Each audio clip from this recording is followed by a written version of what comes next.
How dare you?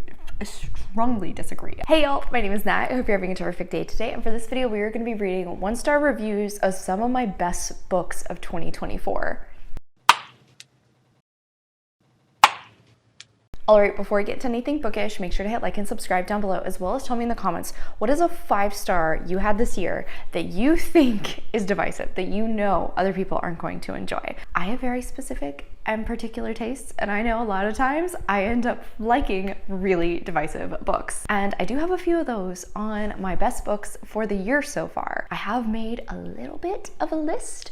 Obviously, we're not going to talk about those just yet, but keep your eyes peeled because I do have a best and worst video coming out later this year as per usual. However, I thought it'd be a lot of fun to officially do this video. This is what I've been interested in for quite some time, looking at 1-star reviews of books I love. I'm usually really nice when it comes to reviews. I'll give it to people and be like, you know, I can understand your criticism. I can see the complaints you have, but I still loved it. And instead, today, I'm gonna try and see if I can find some reviews that really get my hackles up, that really make me feel offended, because that's gonna be more entertaining for y'all. Honestly, I don't know how many I'm gonna do. I have my laptop down here, I have my list, and then I'm gonna do a random number generator. So we'll pick out books at random from my top 10 list, and then we'll check out some 1-star reviews. So starting at the top, let me get my screen recorder going. And we got number 8. So that one was 𝗖cie Wrath by Emily Varga. This is actually my most recent addition to the list. I read this book totally randomly because I attended YALLFest and this author was going to be there, and ended up absolutely loving it. It is a Count of Monte Cristo retelling, except it's a YA fantasy following this young woman who has been in prison for the last year. And then it does sort of follow the basic outline of the Count of Monte Cristo, at least from what I understand, except there is gen magic involved. Seeing as how this is a classic retelling, automatically I imagine some people are going to be really picky. Some people are going to have some really negative things to say. And I'm already a little nervous, but we'll see. Let me see if I can find a good one. Starting out strong at the top with Mama, This Was Garbage. I regret requesting an ARC. I mean, I highly disagree personally. I didn't request an ARC of this. I actually listened to it on audio from Everand, but as soon as I could, I went and got my hands on a physical copy. So easy one to disagree with, but it made me laugh. Okay, here we goes another one. 𝗖cie Wrath immediately caught my eye by being marketed as a romantasy retelling of my favorite classic, the Count of Monte Cristo. What did I say? Comparing it to the classic, I knew it was gonna happen. Unfortunately, the story is the Count of Monte Cristo stripped down to its barest bones and then fluffed out with romantasy cliches. I'm gonna be honest, yes, but I kind of loved it for that. Like, I appreciated that about it. Because the Count of Monte Cristo is like 1,400 pages long. The main character's internal dialogue was extremely grating. She was one-dimensional and lacked depth, which left me with no connection to her at all. Again, personally, really disagree. I really liked Danya, our main character. I definitely connected to her. I loved the rage you can feel in her character. In fact, 16-year-old Nat would have been eating that up. 26-year-old Nat also ate it up, but like 16-year-old Nat probably would have connected with it even more so. The author holds the reader's hand far too much, repeating information countless times and leaving no room to read between the lines.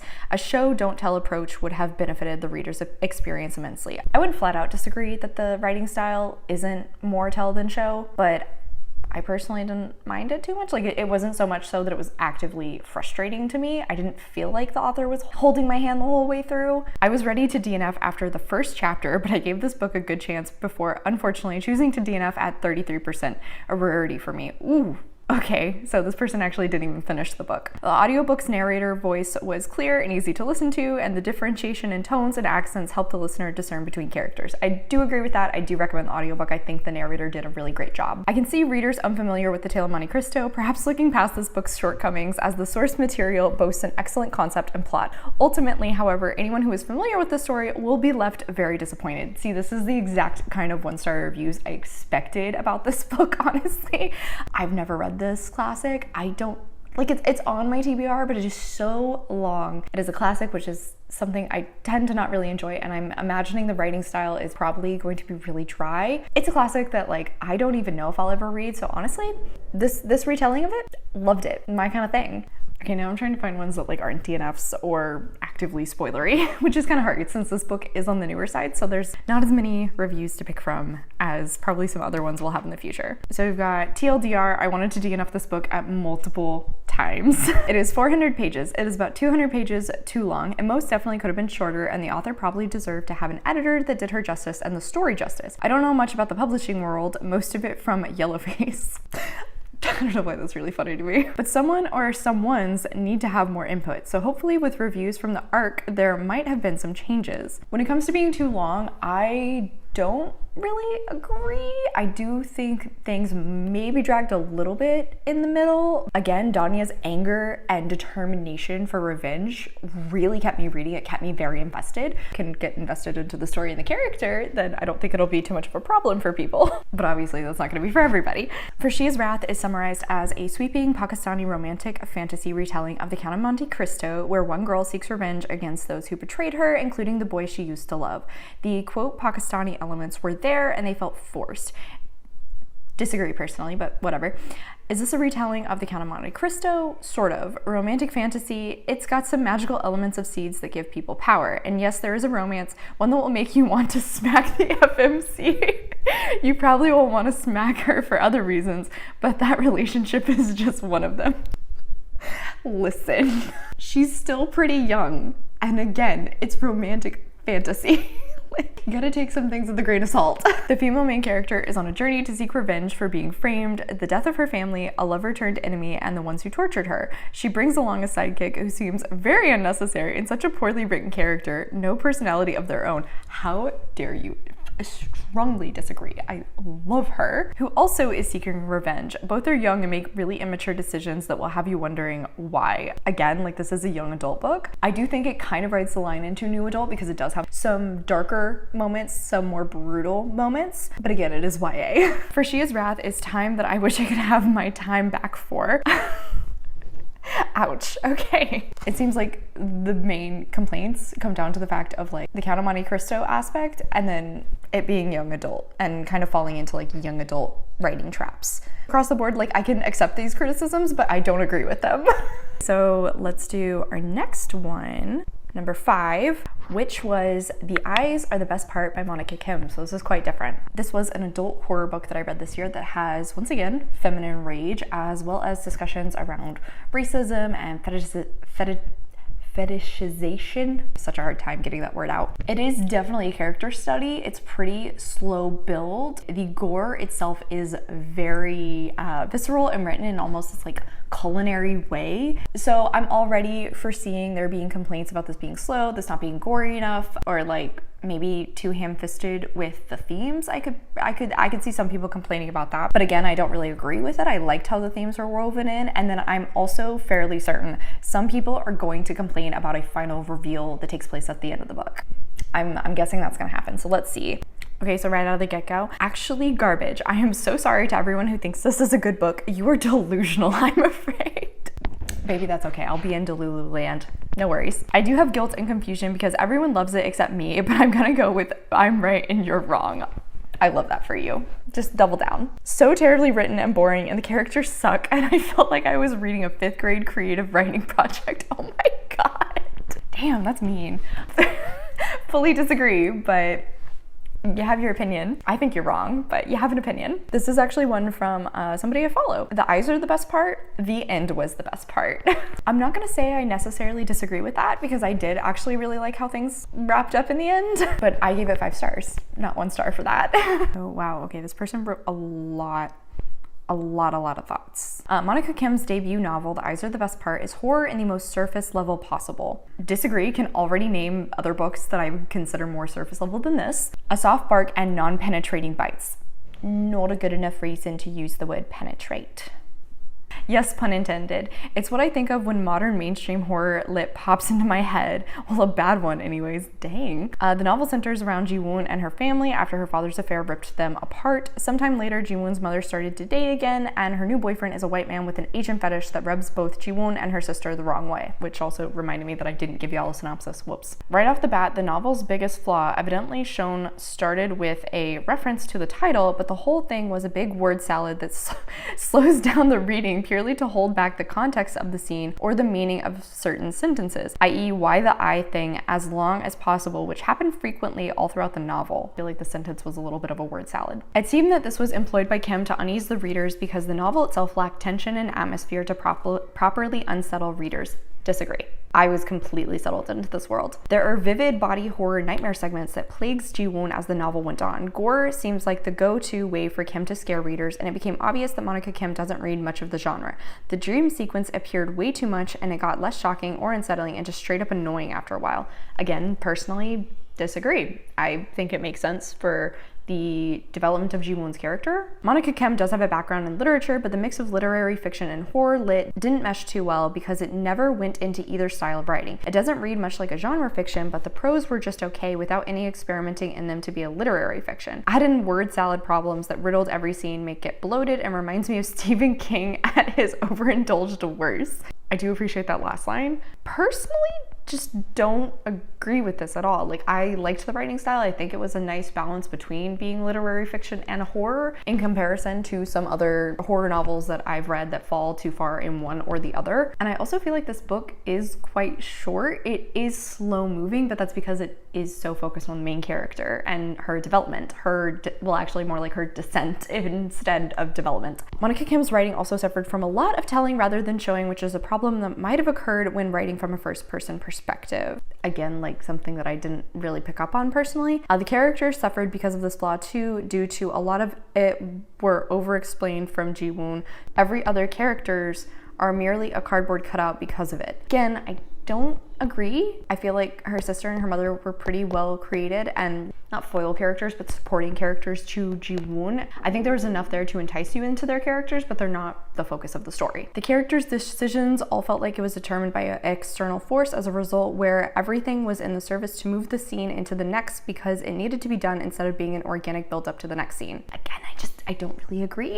It's hard to feel any sort of empathy towards Ji-woon and the slow collapse of her family when most of what was told rather than experienced.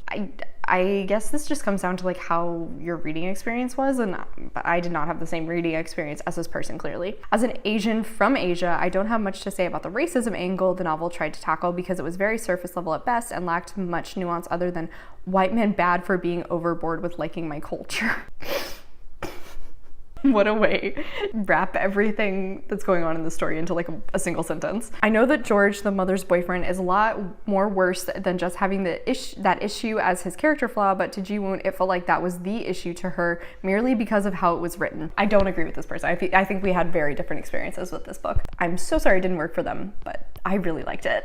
Okay, and this one's a nice, quick, easy one to end on. I think the author was trying to make a point. I guess I really didn't get it. I found this just plain boring and repetitive. The sad diary of a teenage girl struggling with her parents' separation. I think she added the weird dreams and the eyeball thing in for shock value, but I wasn't shocked. The ending was just plain ridiculous. Everyone else seemed to like this. Clearly, I'm in the minority. Did you actually process what you were reading when consuming the story, or did you just glance through it? This kind of goes against the grain of what I was expecting. I mean, this person completely missed the point of the story rather than like feeling it was too obvious or too surface level like some other reviewers we saw. Really didn't have the same experience as this person, clearly. All right, let's do another book. The Very Secret Society of Irregular Witches by Sanggu Mandana. Ooh, this one is gonna be interesting because like this is one of those feel-good, homey stories that it isn't particularly shocking. There's a little bit of a cute romance that's going on. It is very based around the characters. There's not a lot of plots. This sort of story works really well for some people, and there are some people that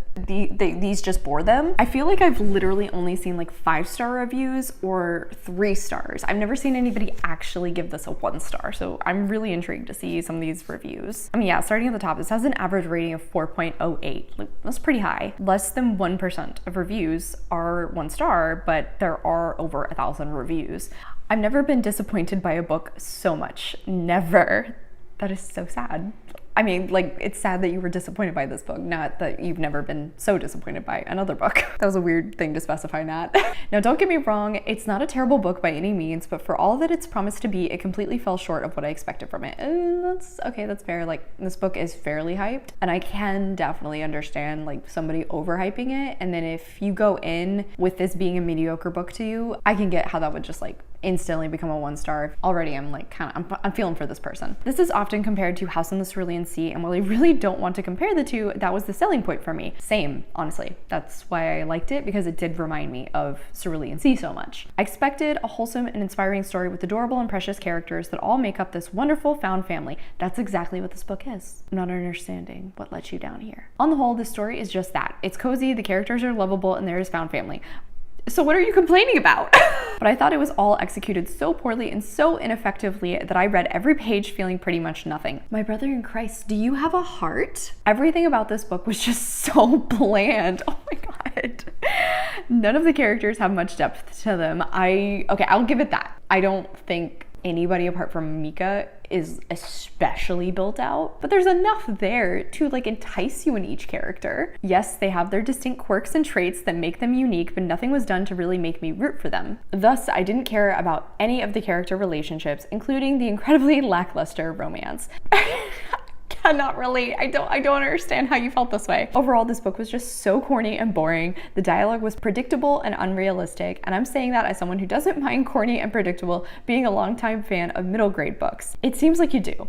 It seems like you do. If you disliked how cheesy Cerulean was in some parts, which I did, you were going to hate this book. The world building also felt forced. It was interesting at first, but then turned out to be shallower than water on a freshly washed plate. Good metaphor. And the story itself was just so meh and tonally inconsistent. I honestly don't get how much hype this book has been getting recently. The one merit this book has is how diverse the cast of characters is, but that's about it. I'm so sorry you felt this way, because again, this was such a cute read. Especially if this person liked Cerulean Sea. I'm so shocked they didn't like this book. I'm a little flabbergasted at that, I'm not gonna lie. Okay, here's a short, easy one. Unfortunately, another book which was hyped but fell flat for me. Like I was saying before about being overhyped. The story felt like it was written to check off boxes of inclusion without any depth of character. Highly disagree. And the characters' descriptions felt more like a census report than a novel. Okay.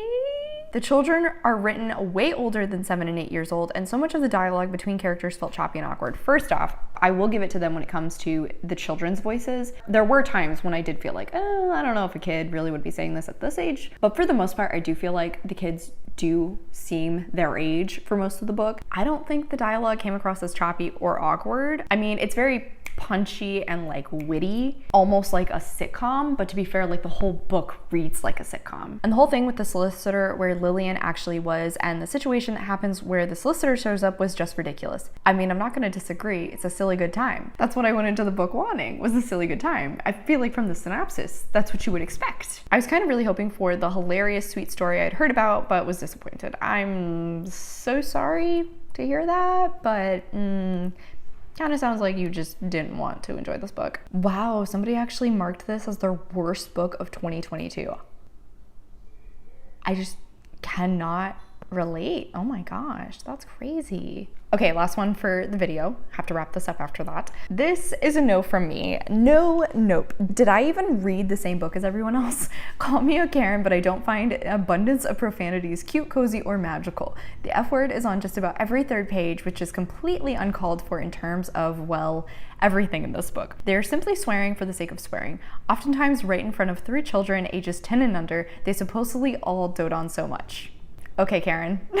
As far as magic is concerned, all we get is some potion brewing. Don't forget to use the word cauldron every time you can, so we know it's a real witching, animation and speed spell, and some memory erasing. Not very original or inventive, I dare say. A lot of books that utilize magic don't really have anything original or inventive. It's a topic that has been written about a lot, but okay, like that really seems like you're just picking out things to complain about. And the romance, could it be any less romantic? It is literally being forced on the couple in question by the other characters while they don't seem to have much chemistry going on at all. Fully disagree. They have great chemistry. The banter between them is phenomenal. Loved it. You can tell Jamie slowly is warming up to Mika, so I disagree. We are told they find each other attractive, but the male protagonist constantly stabs Mika's most vulnerable spots. Time after time, he brings up the fact that she never belonged anywhere or mattered to anyone. What is the point of that? What? Did you read the book? He's realizing this as a fact and understanding why she acts the way she does. Like, that's not him being mean to her, it's him putting things together and just, he happens to verbalize it. I'm not gonna say the next line because it's spoilery. I'm sure this book is getting its points for the inclusive set of characters of various ethnicities, etc., etc. And it's all fine and dandy, but I can't say I found anything in it that would boost my rating above the single star I'm giving it for the sole reason that I managed to finish it. Yeah, I'm just gonna reiterate. Okay, Karen. And on that note, I think that's all I can handle of looking at these negative reviews of books I loved. Hopefully I didn't get too defensive and mean towards some of these reviewers because, you know, a little reminder, we're all readers, we all have our own opinions. Reading is subjective. You have your feelings, I have mine. We're not gonna get mad at each other. We don't do that. But I think these people are wrong. I said what I said. Hey buddy, you can't park there. I'm so including that. All right, so on that note, that is it for today, y'all. Thank you so much for coming to my channel. I really appreciate it. Make sure to hit like and subscribe down below. If you made it all the way to the end of this video, leave me a thumbs down emoji in the comments. I have all my socials as well as a few ways you can support me linked in the description. I come out with videos on Monday and Friday, but until then, I hope you continue to have a terrific day. Love you, bye.